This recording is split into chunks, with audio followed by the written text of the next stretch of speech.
Luke Skywalker, Frodo Baggins, Neo, Captain Kirk, Spock, Solid Snake, Optimus Prime, Goku, Rick Grimes, the Doctor, Joel, and Ellie. I could continue on to practically infinity, but the point I'm trying to make by listing these select household names from film, television, literature, comics, and video games is the instant connections the brain makes when registered. These names are the representatives of beloved franchises from all over the world. Moreover, these names and others typically evoke the strongest emotional responses of their respective franchises. This is because character can be what separates good stories from great ones. Characters are the vehicles through which readers, viewers, and gamers become familiar with the world and its story. The characters are equally as essential to the power of any story as the story itself. I'm a diehard believer that the best stories have the best characters. A writer could have $1 million idea and that idea go bankrupt because the characters lack the proper dimensionality. While vast world building, extensive lore, exhaustive research, and century-spanning plots can take on lives of their own, becoming characters in themselves, the value of these pursuits within creative writing pales in comparison to layered character building, in my opinion. If a writer wants the reader to fall in love with their world, they first need to get the reader to fall in love with their characters. This brings us to part 3 of my comic book making workshop series, Creating My First Comic. We've identified our idea in part 1 and fleshed out our story in part 2, but none of that matters if we can't mold relatable, interesting, and compelling players to run around in our imaginary playgrounds. As with the first 2 installments in this series, we'll be dissecting the first 2 volumes of my Supernatural Slice of Life series Seasons. In this newsletter, we'll be specifically examining the main cast from both volumes and walking through their creation process. Seasons rests on the shoulders of Fletcher. Without him, there is no story, no series. Seasons is told from his sole perspective and no one else's. And if he's not likable or if he's not someone the reader can root for, then there's no reason for them to continue reading. This is a tall order, but one I was willing to take on. Character-driven stories are generally my cup of tea, and in the realm of comic books, being able to get into the head of a character using inner monologues from a first-person perspective was where I was most comfortable at the time, thanks primarily to writers like Ed Brubaker. Flipping through the first 2 volumes, the bulk of Seasons is reading Fletcher's thoughts. It's plain to see that finding Fletcher's voice took priority over finding his look or fine-tuning his interactions with the world and other characters. This was done because inner monologue narration allows the reader to spend time with the character and understand a character more efficiently in ways that visual storytelling cannot. Human beings are always thinking, and the mind is unfathomably complex. For an insular character like Fletcher, this narrative tool that graphic storytelling provides showcases his over-analytical mind and romantic heart. It also allows readers to embody him in a sense and experience life through his eyes, as well as all of the extraordinary events he comes across. Since this was my first comic book writing venture, my first time writing a full-length story, there's a lot of me in Fletcher. Writers must fight the urge to self-insert as much as possible, but the line between self-insertion and authentic lived experience can get blurry. Write what you know was my mantra. I knew what it was like to be a young, depressed single male who hated himself, who was afraid of himself, and that's what I chose to write about. To this day, I'm proud that I did because this vulnerability I decided to share has left its mark on readers. My advice for writers just starting out would be to write what you know, but also realize that what you know might not be much. And so expanding that knowledge with research and continual observation of humanity will make you a better, more well-rounded storyteller. Self-insertion can be a starting point for your characters, but it cannot be the whole character. These tendencies must be buried underneath a character discovered outside yourself, which is what I tried to do with Fletcher. I'm not as attractive as he is. I'm not estranged from my family. I don't have a younger brother. I didn't have a coworker I fell in love with. I don't want to have a career in construction. I've never been homeless, etc. I've noted that the plot of Seasons and the character of Fletcher are inseparable. On the surface, he appears to be a regular guy in his early 20s. Yet, Fletcher is on a quest for a meaningful life, and this series aims to uncover what that means for him. In light of this, I needed to know what mattered to Fletcher, what motivated him, and where he got off track from pursuing a life filled with purpose. Was it a specific point in time, or was it a gradual decline? How does someone realize they are in a bad place? How does someone awaken to a new reality? How does someone realize their full potential? The interrogation of Fletcher as a character began, and it evolved, establishing his backstory, his relationship with his family, his love life, and his mental health. There are allusions to these foundational aspects of his character throughout the first 3 issues/chapters of the series, but it's not until the 4th and final issue of Seasons Volume 1 Spring where we leave no stone unturned. It's at this point where the reader is privy to Fletcher's self-diagnosis of needing to change. This is the thread Seasons Volume 2 Summer then picks up, as Fletcher must learn that he's not alone in his quest and the following steps to take regarding how to change. And in Seasons Volume 3 Fall, Fletcher will attempt to implement those changes. Next up is the Shadow Self. Fletcher's Shadow Self is the other side of the coin. He is a mirror. He is all action and no thought. This speaks to every Shadow Self in Seasons Volume 1 Spring, and there are a lot of them, but Fletcher's Shadow Self acts as a twofold narrative instrument. Firstly, he represents the subconscious of Fletcher and gives voice to everything Fletcher is unwilling to admit to others and to himself. He's what cannot be shown or told if we were just following Fletcher's day-to-day. Secondly, he represents what a shadow self is and the role of shadow selves throughout the first volume. He reveals to Fletcher another layer of himself and of the human race. He is the antagonist of Seasons Volume 1 Spring, but he's also the key to resolving the first story arc and unlocking the rest of the series. Full disclosure, I was completely oblivious to the Jungian psychological concept of the shadow when writing the first volume of Seasons. I swear on my life. The true story of how this idea came to me was because I found watching my own shadow fascinating. This darkness was always following me wherever I went. It became a visual metaphor for another side of the self that can never be shaken off.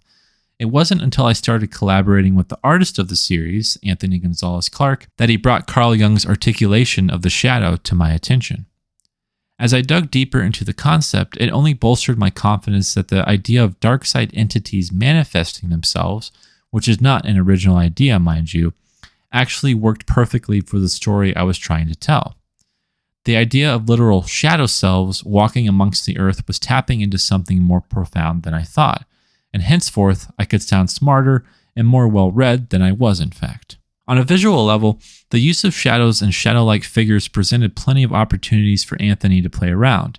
This was an added bonus and fell right into Anthony's skill set with blacks, whites, and grayscale. Seasons was never meant to be a black and white comic, but after seeing Anthony's artwork, I saw no reason to seek out a colorist. If the book were to be colored, the shadow selves were meant to carry a purplish glow to them mixed in with the black. This is reflected on fully colored promotional artwork. Early on, I described the shadow selves to Anthony like so as recorded on a visual reference sheet. Quote, "Their color scheme should appear like a purplish black hole. Parts of their bodies can be more transparent than other parts at different times depending on your touch, but they should be transparent/translucent every time we see them to convey the idea that people's emotions are also transparent. They are living, breathing shadows." Unquote. Next is Kathleen McClure Parrish. Kathleen McClure Parrish. I'm still quite fond of how that name rolls off the tongue. Kathleen is Fletcher's work crush at the Unihome offices. They're work friends, but Fletcher wants more. He's obsessed with Kathleen at the beginning of the first issue/chapter, and this obsession boils over into a breaking point for the character after he sees Kathleen with another man. Not only that, but his newfound abilities give him a glimpse into the future, and that future suggests that she and the same man will eventually become husband and wife. Kathleen's design is a mix of actresses Naomi Watts and Blake Lively. Actors are my go-to for character references. I lay her unique hairstyle at Anthony's feet since it was his decision. And as with the shadow self, Kathleen involuntarily sets Fletcher on his one-year path to finding newfound purpose. She was his only purpose, so what happens when that's stripped from him? Kathleen may come across as more of a plot device in the first 2 volumes, but without her, the story has no legs. She's an essential ingredient to Fletcher's growth. I wouldn't be too quick to assume her role in Fletcher's life is over either. Hint, hint. Next, I want to talk about Fletcher's family. The impact of family or the lack thereof on a person's life cannot be understated. I often resonate with familial strife and bonds within stories. Usually in the context of superhero stories, relatives end up becoming villains or die tragically before a superhero dons their alter ego, and family members don't wind up assuming an active role in the story. I wanted to topple that cliche with Gregory, Victoria, and Tyler Eames. There's also this universal tendency to excuse the actions of adults based on childhood trauma, leaving little room for the adult, in this case Fletcher, to take responsibility for their actions. Seasons contest this predictable, tired trope. The misfortune of Fletcher's life is his alone to fix, and mending his relationship with his family becomes a central part of his healing process in the upcoming Seasons Volume 3 fall. Next, we're going to talk about Heath. Dr. Heath Emerson is the first of 5 nature-based avatars introduced in Seasons Volume 2 Summer. Each of these 5 characters are miraculously pulled into these extraordinary circumstances in the midst of a personal emotional crisis a la Fletcher. Heath's designation is wind or air and has the ability to manipulate it as well as fly, but more than that, he represents healing and the man Fletcher could be. He's the big brother, the best friend Fletcher never had. He's more masculine, more secure in himself. Yet, like Fletcher, he's in search of why he has these abilities and of healing after his newborn son, which led to his current separation. After everything Fletcher faced in Seasons Volume 1 Spring, he needed a guide, a role model, and a fellow traveler in this crazy world. Heath, like the doctor he is, came to the rescue. Now, we meet Judith in the eye of a hurricane. This is intentionally symbolic. She is a mysterious, fragile creature representing sadness in water or the storm. Her nakedness illustrates her vulnerability and her need for shelter and warmth apart from her cold, abusive relationship. As with Heath and the other avatars, she is another echo of Fletcher's psyche and someone who has actually had it worse off than Fletcher. Fletcher sees Judith's brokenness and can relate. I'm entering spoiler territory, but Judith's story is far from over. While we've seen the last of some characters in Seasons, Judith is not one of them.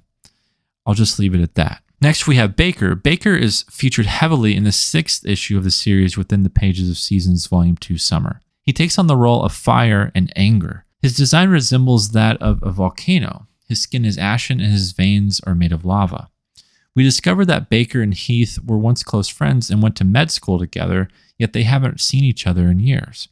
By helping his old friend, this further gave Heath his own set of reasons to help his new friend Fletcher and vice versa. This also gave Heath a further set of stakes. After a bombastic brawl with Baker, we learn that Baker had set fire to his house with his wife and child still inside. This horrendous act was set in motion after Baker discovered his wife had an affair while he was on duty as a field medic overseas. This jealousy is the same jealousy that Fletcher nearly succumbed to, but eventually overcame, and Fletcher recognizes this. Baker is a reflection of who Fletcher could become and shares a lot of similarities with Fletcher's shadow self. Finally, there's Aiden and Xander. Heath, Judith, and Baker are all stepping stones to Aiden and Xander, the avatars of life and death and the earth itself. It's these 2 characters that get at the heart of Seasons Volume 2 Summer, and they are 2 of my favorite, especially Xander. Nearly identical in their earthen, leafy-laden wardrobe, Aiden is a young boy while Xander is an old man. Aiden's name begins with an A, the beginning of the English alphabet, while Xander's begins with a Z, the ending of the English alphabet. Aiden is order, the embodiment of life. Xander is chaos, the embodiment of death.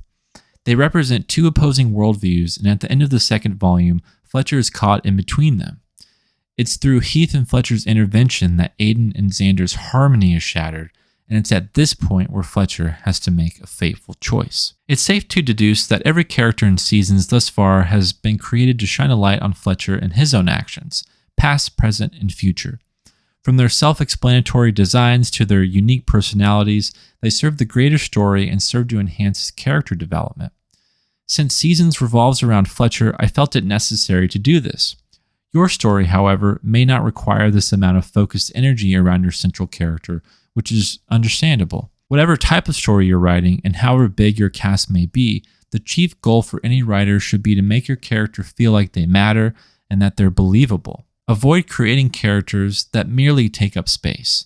They have to earn it. Know the tone of your story and the tone of the world your characters will inhabit. Know the backstories for all of your characters. Get in their heads. Work with your artist on visualizing them.